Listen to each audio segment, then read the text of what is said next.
Bom, meu nome é Vânia Leal. Na verdade, eu sou de Macapá, mas moro em Belém do Pará, que é 30 minutos de voo, Belém-Macapá. Você só se desloca de Macapá para Belém se for ou de barco ou de avião.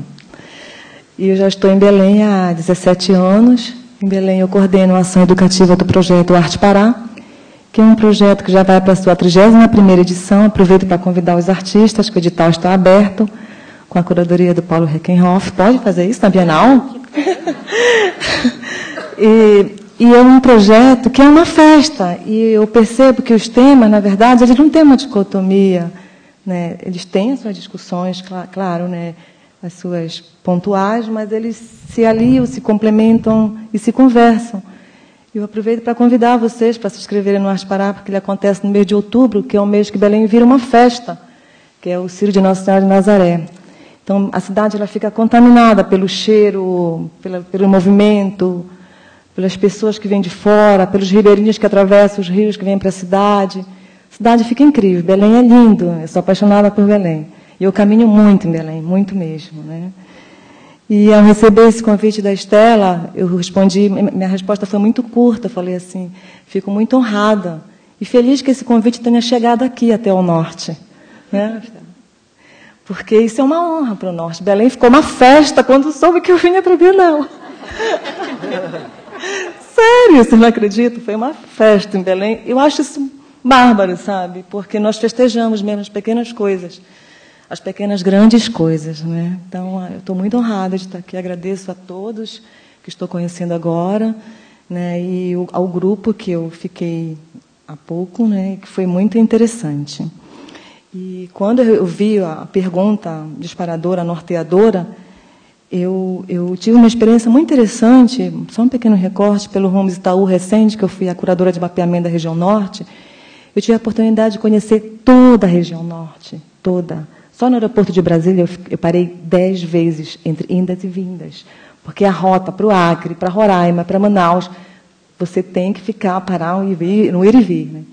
E conhecer a região norte, andar na região norte, foi muito importante para a minha pesquisa em arte, para a minha pessoa, para o meu espírito florestânico, conhecer as questões que permeiam a Amazônia.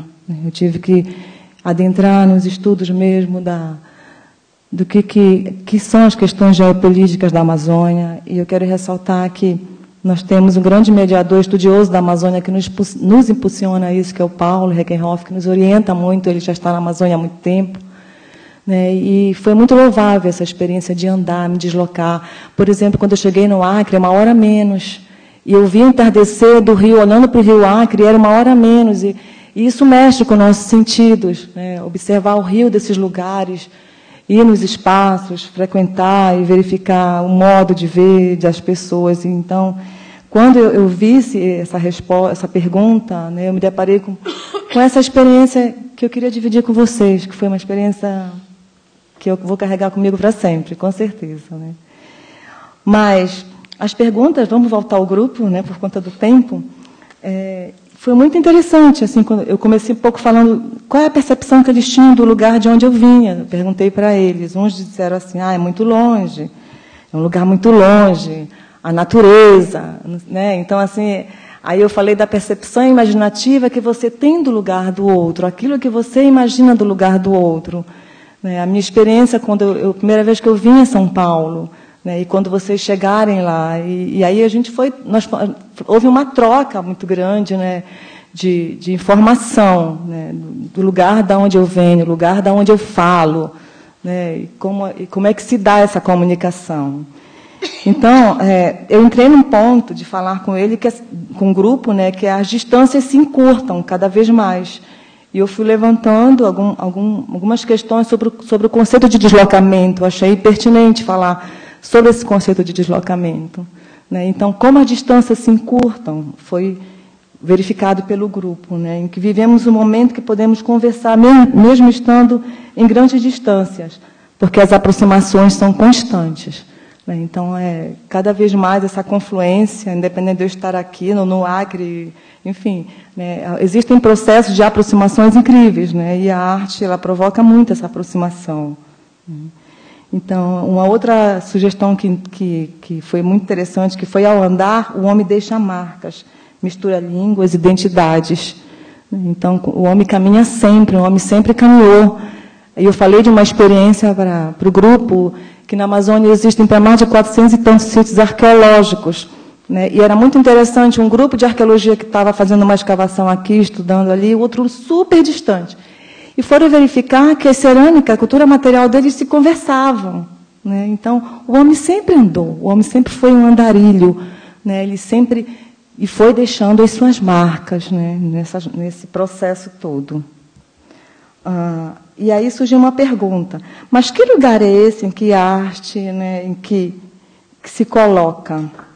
E aí foi interessante essa questão de que os agentes dos corpos que se relacionam no espaço é um pensar contemporâneo, né, desse andar, desse caminhar, desse trocar, desse borramento de fronteiras, né, como uma atenção ao que fazemos. Então, quando a gente se esbarra, se troca, se fala, se conversa, né, isso exige uma atenção para o que nós fazemos. E isso tudo é fundamentado pela troca. Eu achei interessante a abertura, quando foi falado aqui, que o propósito, a proposição é a troca, né, a troca das relações. Que essas trocas elas vão mesmo confluir, elas vão se instaurar no cotidiano, né, e vão construir sentidos. Então, o grupo nós conversamos muito sobre essa questão.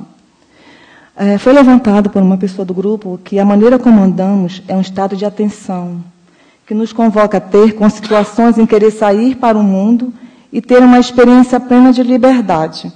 Foi muito interessante quando ela foi falando que a questão da própria violência, que foi colocada, não teria como fugir da violência, porque é permeado na pergunta disparadora, né?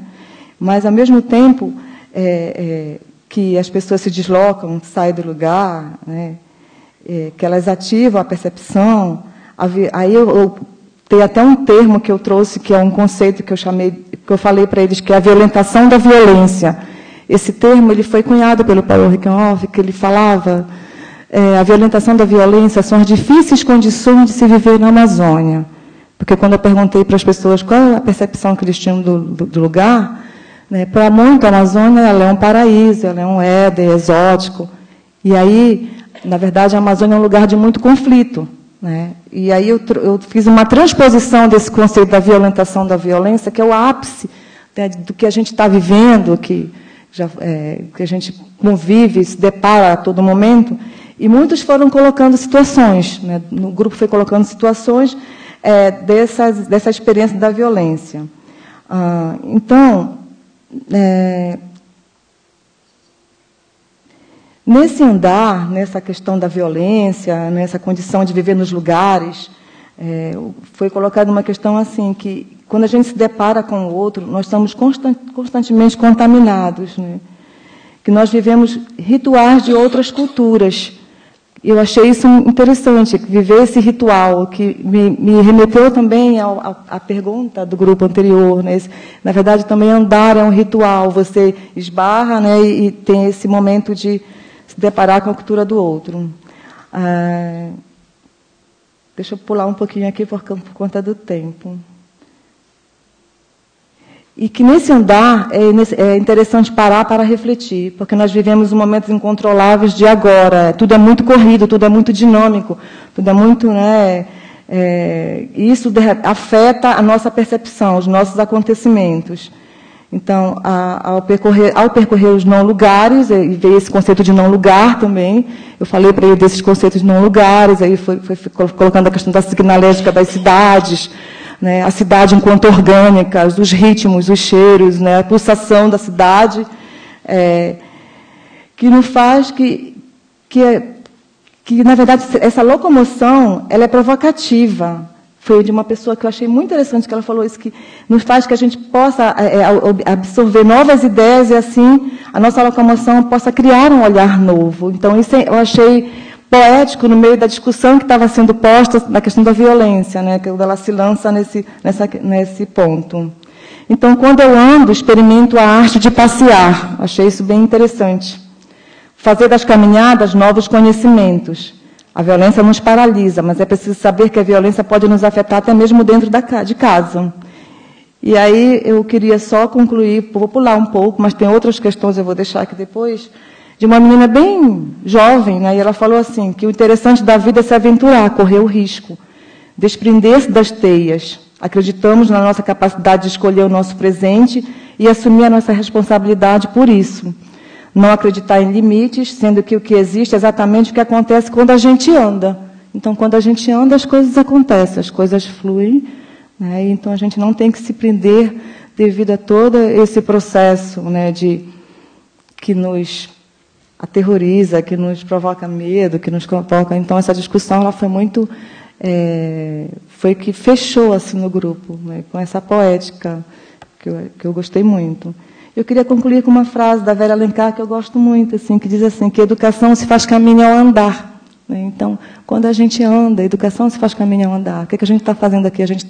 Nós andamos, nós paramos, né? Nós estamos trocando as informações, pensamentos, ideias. Tudo isso é muito interessante. Então, obrigada a todas.